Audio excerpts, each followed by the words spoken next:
नमस्ते, बालाजी हिंदी टैरो में मैं कृष्णा दास फिर से आ गई हूँ आप लोगों की स्वागत करने। मैं फिर से लेके आई हूँ एक जनरल लव रीडिंग। जो लोग लव रिलेशनशिप में हैं या फिर शादीशुदा है और जानना चाहते हैं कि आपका ये हफ्ता कैसे जाने वाला है, तो ये रीडिंग आपके लिए होगी। ये जनरल रीडिंग है तो हर बात आपके साथ तो रेजोनेट नहीं करेगा। जितना भी रेजोनेट करता है उसको रखें और बाकी को छोड़ दें।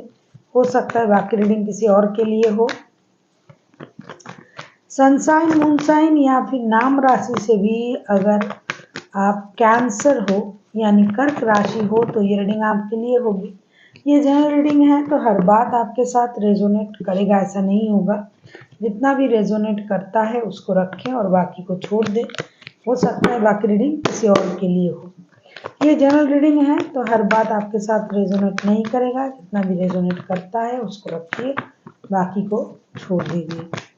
इसमें हम देखेंगे आपके और आपकी पर्सन की करंट एनर्जी, फिर देखेंगे वो क्या चाहते हैं, आप क्या चाहते हो, रिश्ते की आउटकम क्या हो सकता है, और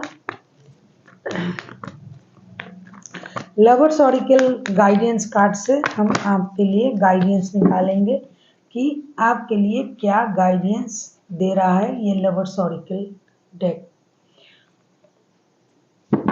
ये रीडिंग आप 18 से लेके 7 दिन तक देख सकते हो। 18 तारीख से लेके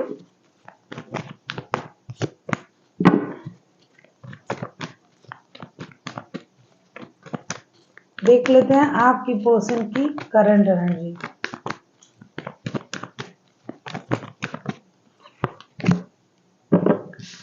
सेवन ऑफ पैंटिकल्स को हम क्लैरिफाई करेंगे।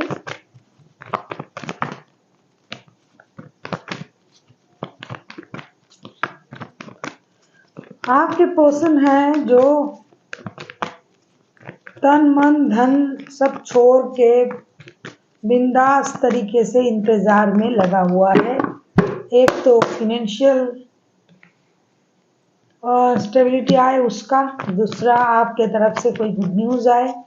ये बहुत दिनों से इंतजार कर रहा है। जिन लोगों का रिश्ता है इस रिश्ते में वेटिंग पीरियड बहुत ज़्यादा है, बहुत दिनों का है जैसा कि लग रहा है। देख लेते हैं 7 ऑफ पेंटिकल्स को हम क्लैरिफाई करेंगे।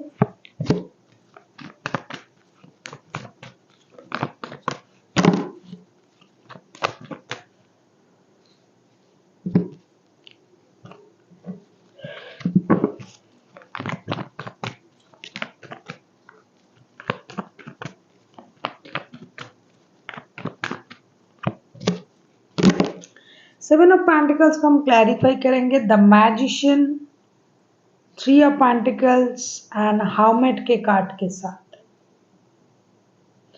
ऐसा लग रहा है कि आप लोगों के रिश्ते में, जिनके साथ भी आपका रिश्ता है कैंसर, इस रिश्ते में 2 चीज़ों की प्रॉब्लम है। एक है फिनेंशियल स्टेबिलिटी, दूसरा है ऑब्सेशन का, रूलिंग का।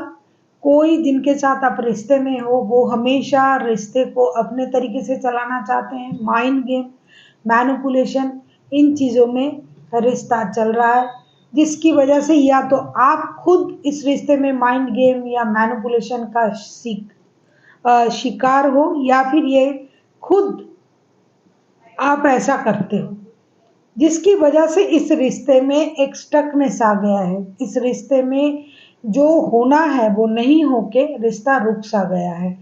रिश्ते में फिनेंशियल स्टेबिलिटी भी नहीं है, किसी और की इंटरफेरेंस है, रिश्ते स्टक हो गया है, ऑब्सेशन है, मैनिपुलेशन है, बार बार चीज़ों को घुमा फिरा के पेश करना। कोई एक अपना हिम्मत, अपनी क्षमताएं दिखा रहा है। किसी को लग रहा है कि अरे जो मैं कर सकता हूँ वो कोई नहीं कर सकता, और मैं जो चाहे वो कर सकता हूँ या कर सकती हूँ। इस वजह से रिश्ते में स्टकनेस आ गया है। सैक्रिफाइसेस की जो भावनाएं हैं वो नहीं है। किसी भी रिश्ते में आपको थोड़ी सी सैक्रिफाइस, कॉम्प्रोमाइज ये सब करना पड़ता है। जब तक आप ये नहीं करोगे रिश्ता सही नहीं होगा। तो इसमें उस तरीके का चीज नहीं है। अगर आप दोनों एक साथ एक ही वर्क प्लेस में काम करते हो तो भी इस वजह से रिश्ते में प्रॉब्लम है।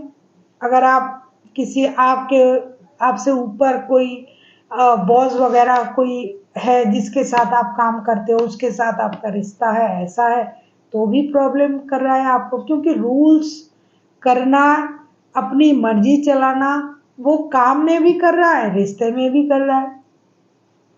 और इसमें कोई एक है जो एक्सपीरियंस का दुहाई दे रहा है, चीज़ों को रोक रहा है, तो इसकी वजह से रिश्ते में स्टकनेस आ गया है। क्योंकि जो चीज़ें चल रहा है वो बहुत दिनों से चल रहा है। Magician, three of pentacles and hermit के कार्ड है। ये बहुत दिनों से ऐसी स्थिति चल रहा है, एक दो दिन की बात नहीं है, बहुत दिनों से चल रहा है ऐसा स्थिति, तभी तो रिश्ता स्टकनेस में चला गया है। करंट एनर्जी भी वैसी है, देख लेते हैं आपकी करंट एनर्जी क्या है। Cancer,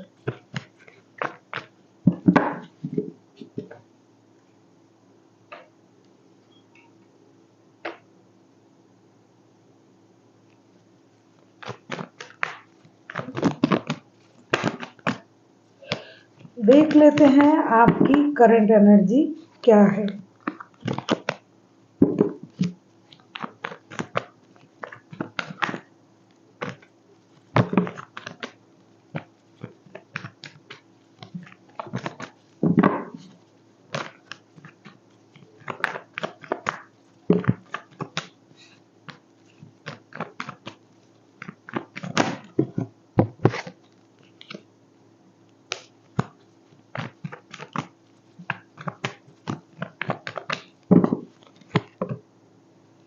six of cups, six of cups को क्लैरिफाई करेंगे।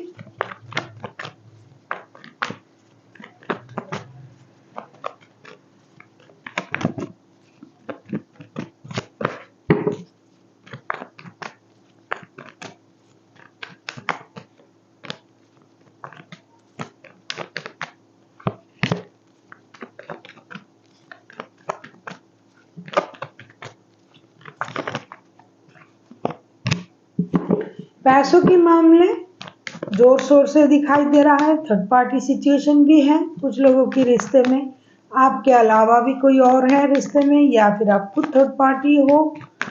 कुछ लोगों के लिए, कुछ लोगों के लिए पैसे के मामले हैं, कुछ लोगों के लिए थर्ड पार्टी सिचुएशन है, कुछ लोगों के लिए रिश्ते में पारिवारिक चीज़ें तो है ही, क्योंकि थर्ड पार्टी वाला रिश्ता हमेशा परिवार भी रहता है और कोई और भी रहता है। तो जो भी है, सिक्स ऑफ कप्स को हम क्लैरिफाई करेंगे five of pentacles, three of cups and page of cups के साथ। आप जो है ना कैंसर, आप अपने खोई हुई रिश्ते को वापस चाहते हो, इमोशन वापस चाहते हो रिश्ते में।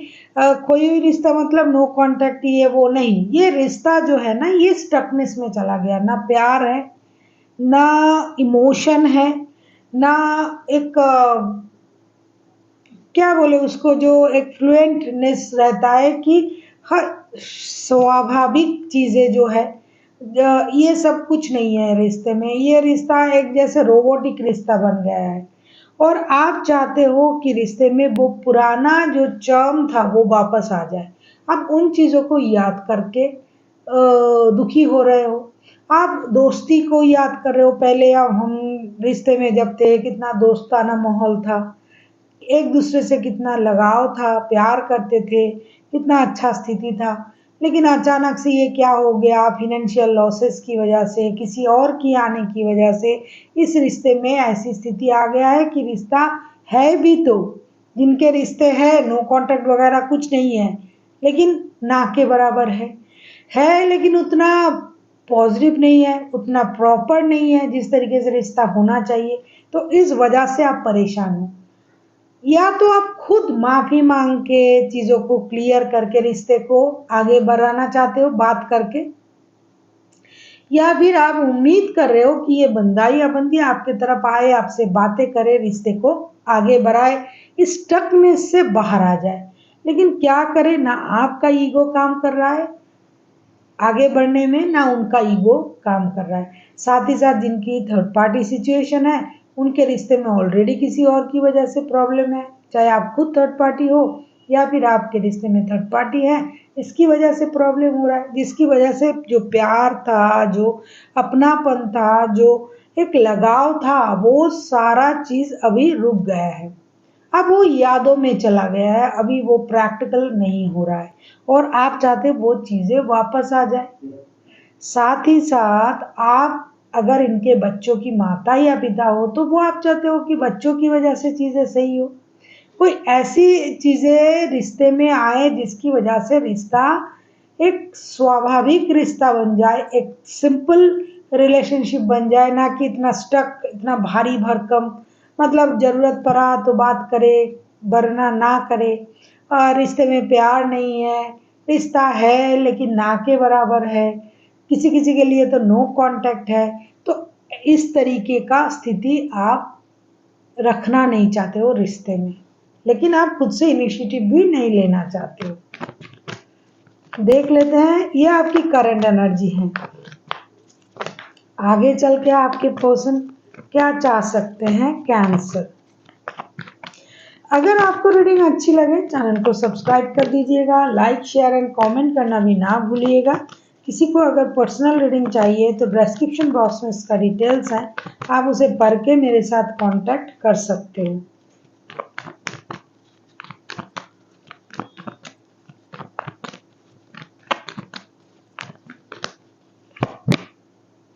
किंग ऑफ कप्स, मैंने पहले भी कहा आपसे कि ये रिश्ता स्टकनेस में चला गया है। इमोशन जो है वो ड्रेन हो चुका है। इमोशन है लेकिन दिखाएंगे नहीं, क्योंकि अपने तरीके से कुछ नहीं हो रहा है जैसे होता था पहले, अभी नहीं हो रहा है। तो भाई इमोशन दिखाने की कोई ज़रूरत नहीं है। वो मुझे नहीं समझ रहा है, मैं उसे नहीं समझ रही हूँ, इस तरीके का रिश्ता हो चुका है। देख लेते हैं किंग ऑफ कप्स के कार्ड को हम क्लैरिफाई करेंगे। और एक बात बताऊं, यहाँ कोई जो जिनका भी एनर्जी आ रहा है ना, सारे मैच्योर हैं।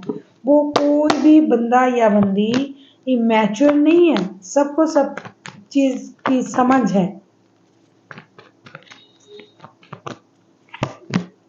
कि इमैच्योरिटी से ये सब हो रहा है, कर रहा है। अच्छा, वो समझ नहीं पा रहा है मेरी फीलिंग्स की, उनको समझ नहीं है, ऐसा नहीं है।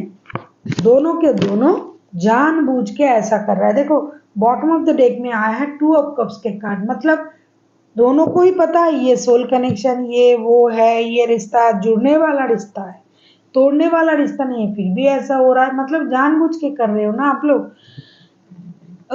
किंग ऑफ कप्स के कार्ड को हम क्लैरिफाई कर रहे हैं seven of swords, ten of wands and the emperor के कार्ड के साथ। तो अब आप क्या कहोगे? दोनों के जो स्थिति है, जो आपकी स्थिति है या आपके पर्सन जो चाहते हैं, वो क्या चाहते हैं? चीजें बर्डन ना रहे, स्टक ना रहे, छुपा ना रहे, अपने तरीके से रिश्ते को आगे बढ़ाना चाहते हैं। इमोशन को वो दिखाएंगे, अपनी पोस्ट, अपनी पोजीशन, अपने रुतबे को दिखाएंगे। अब जो करना है वो आप कर सकते हो, क्योंकि ये बंदा तो अपनी इमोशन दिखाने से रहा, ये नहीं दिखाएंगे अपना इमोशन, अपनी इमोशन हाइड करेंगे। और इनका जो एक्सपीरियंस बोलता है ना, जो उनका जो अनुभव है, वो पता है कि आप ही बात करोगे, क्योंकि हो सकता है पहले भी ऐसा हुआ था और आप ही ने पहल किए हैं। तो वो सोच रहा है कि ये बर्डन, अभी ये चीजें उनको बर्डन लगने लगा है। अभी उनको ये लगने लगा है कि भाई ये चीज जो मैं खींच रहा हूँ, या फिर मेरे जो अपोजिट साइड में है ना, वो खींच रहा है, ये इसकी कोई मतलब नहीं है, क्योंकि ये बर्डन बन चुका है। अब अगर जितना भी प्यार बचा है उसको अगर दिखाना है तो आप ही को दिखाना पड़ेगा, ये नहीं दिखाएंगे, ऐसा ये सोच के बैठे हुए हैं और आगे भी सोचेंगे। अब देख लेते हैं आप खुद क्या चाहते हो। कैंसर, आप किसी एरीज, लियो, सजिटेरियस के साथ डील कर सकते हो। कोई कैंसर, स्कॉर्पियो, पाइसिस हो सकता है, कोई टॉरस, वर्गो, कैप्रिकॉन हो सकता है। देख लेते हैं आप क्या चाहते हो, cancer.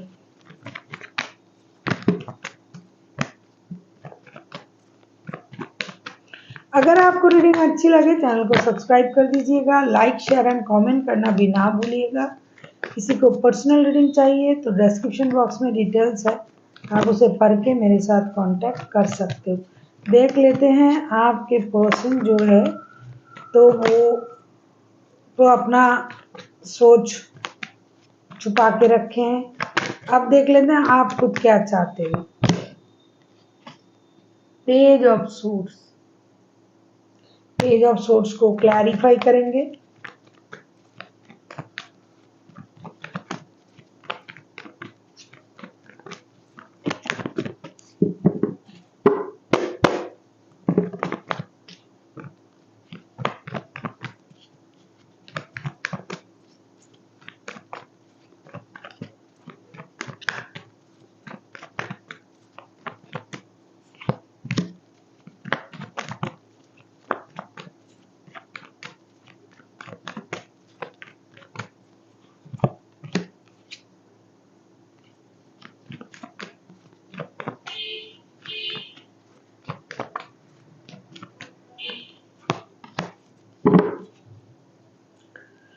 Bottom of the deck में आया है टेम्परेंस के कार्ड। पेज ऑफ सोर्ट्स को हम क्लैरिफाई कर रहे हैं queen of wands, 5 of wands and 7 of cups के साथ।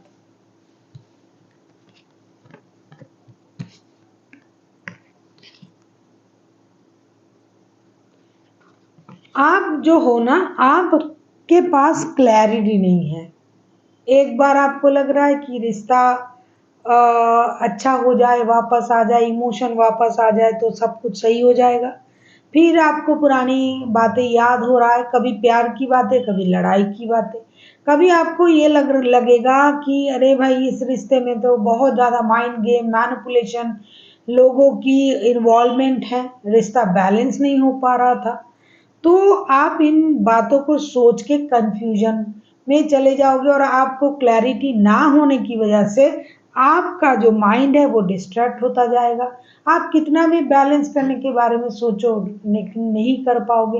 अपनी इमोशन को कंट्रोल करना, बैलेंस करना, गुस्से को कंट्रोल करना, इन सारी चीज़ों में आपकी सोच अटकी रहेगी और आप कंफ्यूजन में चले जाओगे। अरे भाई क्या करना है, इनके पास तो पहले से ही रिश्ता है, या फिर आपके पास अगर रिश्ता हो, क्योंकि थर्ड पार्टी सिचुएशन भी दिखाई दे रहा है जिनके लिए है, तो पैसों की प्रॉब्लम दिखाई दे रहा है, इमोशन तो पूरी तरीके से डैमेज्ड है, या तो आपको ये लग रहा है कि भाई ना इमोशन हो रहा है, मिल रहा है, ना सही तरीके से बातें मैं कर पा रहा हूँ या कर पा रही हूँ, ना मुझे पूरी तरीके से इस बात का खुलासा है, क्लैरिटी है कि भाई ये मुझी से प्यार करता है।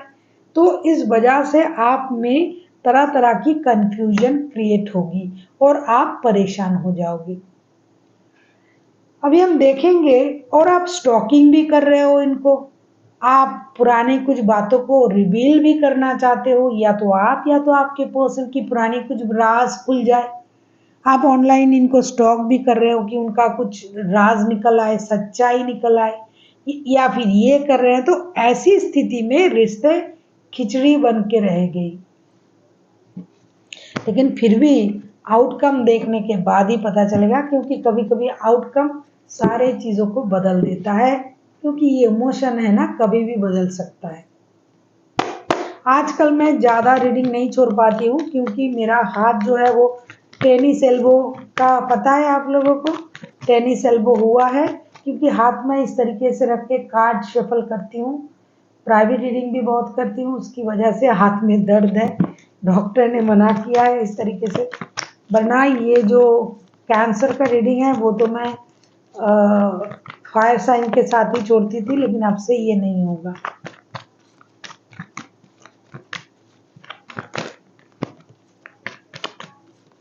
देख लेते हैं आउटकम।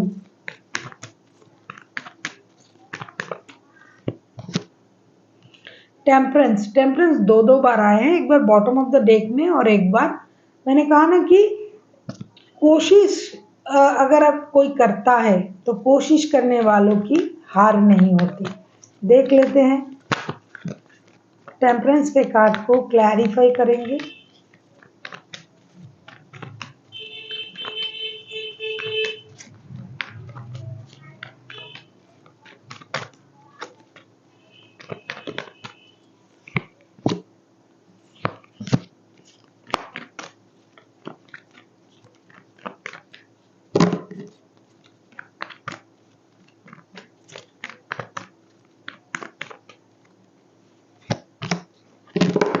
अच्छा भाई, टेम्परेंस के कार्ड को हम क्लैरिफाई कर रहे हैं 3 of cups, 2 of swords and night of wands के साथ। क्या कहा मैंने अभी कि पासा कभी भी पलट सकता है और ये पलट रहा है, बैलेंस आ रहा है। बैलेंस इस तरीके से आ रहा है कि जिसको जो चाहिए वो मिल रहा है। जिस तरीके से रिश्ता आप चाहते थे ना, उस तरीके से रिश्ता हो रहा है। हो सकता है इमोशन कम हो, लेकिन दोनों रिश्ते रहेंगे। जो लोग थर्ड पार्टी सिचुएशन में है, आपके साथ भी रिश्ता रहेगा, आपके पर्सन के पास अगर और कोई है तो वो भी रहेगा। दूसरी चीज है फिजिकल अट्रैक्शन, इस बार रिश्ते को आगे लेके आ रहा है। फिजिकल अट्रैक्शन बहुत हाई हो जाएगा। कितना भी कोशिश करे इमोशन को कंट्रोल करने की, लेकिन फिजिकल अट्रैक्शन की वजह से रिश्ता आ रहा है फिर से एक दूसरे के साथ। जो स्टेबिलिटी पहले भी नहीं था, अभी भी बहुत स्टेबिलिटी आएगा ऐसा मैं नहीं कह सकती हूँ, क्योंकि मुझे दिखाई नहीं दे रहा है। लेकिन एक खुशहाल माहौल होगा, अम्यूजमेंट होगी, दोस्ती भरा चीज़ें होगा। हो सकता है उसमें इमोशन कम हो, लेकिन अम्यूजमेंट ज़्यादा होगा। घूमना फिरना, बातें करना, फिर से मिलना, फिर से क्लोज आना और चीज़ें बैलेंस तरीके से करने की एक चेष्टा जरूर आप लोग करोगे और ऐसा होगा, क्योंकि मैच्योर लोगों की रिश्ता है ये। जो कमिटमेंट नहीं दे रहा था वो नहीं देगा, अभी भी नहीं देगा। अगर इस वजह से आप मुंह फुला के बैठे हुए हो, या तो आप या तो आपके पर्सन बेकार हैं। जब आप इस बात को समझ जाओगे कि भाई ये तो कमिटमेंट पहले भी नहीं दे रहा था, रिश्ता तो ऐसा था, तो रिश्ते में आप वापसी करोगे, जिसकी वजह से एक बैलेंस तरीके आएंगे, पीसफुल तरीके से। जो जिस चीज को मांग रहा था वो धीरे धीरे मिलने लग जाएगा। अब आप कहोगे इमोशन कहाँ है? इमोशन नहीं है, इमोशन की जरूरत भी नहीं है, कम से कम इस सप्ताह तो दिखाई नहीं दे रहा। लेकिन जिस चीज की जरूरत है वो जरूरत पूरा होगा। घूमने के लिए इमोशन की जरूरत होता है, पार्टी करने के लिए इमोशन की जरूरत होता है, दोस्ती निभाने के लिए इमोशन का जरूरत होता है, इमोशन प्यार के लिए जरूरत होता है। और प्यार जो है वो इन चीजों में बढ़ जाएगा। फिजिकल अट्रैक्शन है, तो हर चीज को अलग अलग तरीके से अगर आप बांट लेते हो तो इमोशन का जगह कम हो जाता है, और इस हफ्ते वो कम ही रहेगा। देख लेते हैं लवर्स ऑरिकल डेक से आपके लिए क्या गाइडेंस निकल के आ रहा है। मैंने सोचा क्योंकि ये लव रीडिंग है, अब से मैं लवर ऑरिकल डेक से ही आपके लिए गाइडेंस लूंगी। देखिए कितना अच्छा कार्ड आया है, एक्सेप्टेंस का। एक्सेप्टेंस का कार्ड आया है। ये बोल रहा है accept is the key of inner peace. At the time we must accept things as they are. There is no point of trying to change the which is beyond our control. ये कहना चाहते हैं कि जो आपको मिल रहा है, जब आप उन चीज़ों को एक्सेप्ट करने लगोगे तब आपको कोई प्रॉब्लम नहीं होगी। जब आप चेंज करना चाहोगे तभी आपको प्रॉब्लम होगी। जैसा चल रहा था अगर आप वैसे चलने दो, जैसे कि कार्ड भी आया है, तो वैसा चलेगा। अगर आप चाहोगे इमोशन भी चाहोगे, प्यार भी चाहोगे, वक्त भी चाहोगे, पैसा भी चाहोगे, ये किसी को पूरी तरीके से नहीं मिल सकता। भगवान भी इंसान को खुश नहीं कर पाया, तो कोई आपका बंदा या बंदी आपको क्या खुश करेंगे। तो जो मिल रहा है उसे आप एक्सेप्ट करो, वही अंदर की खुशी समझ लो। किसी चीज को चेंज करने की, किसी चीज पर अपना अधिकार जमाने की कोशिश ना करो। जो मिल रहा है शायद वही आपके लिए है, तो ये आपको खुशी मिलेगी। So thank you for watching, and फिर मिलते हैं एक नई वीडियो के साथ। तब तक के लिए स्वस्थ रहिए, मस्त रहिए और वीडियो देखते रहिए।